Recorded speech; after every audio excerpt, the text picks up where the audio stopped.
Jean-Paul Dumont's 1978 ethnographic encounter, The Headman and I, asked, "Who was I for them?"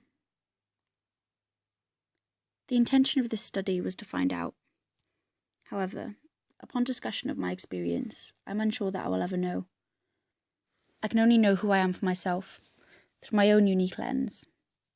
However, through this project, my lens has certainly been altered by the perceptions of others I met along the way, in particular through the addition of local Indigenous opinion.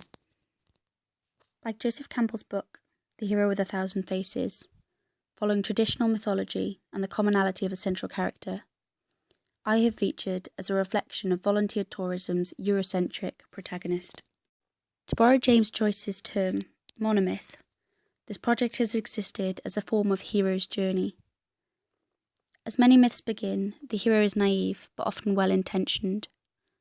My first expedition focused predominantly on the trip as a career opportunity, and I was initially blinded to our potential impacts.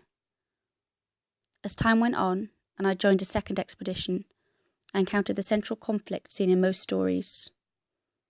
I became increasingly cynical and focused only on the negative impacts of our volunteer involvement.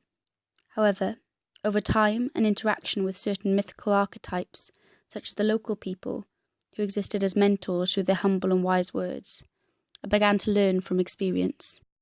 I intend to travel on one further expedition this coming summer to take my journey full circle and complete the apotheosis, a time for the protagonist's growth to manifest itself and embrace the new learning. Though I do not feel that this will be the end of the journey, I hope to continue with further studies in this field as it remains little explored.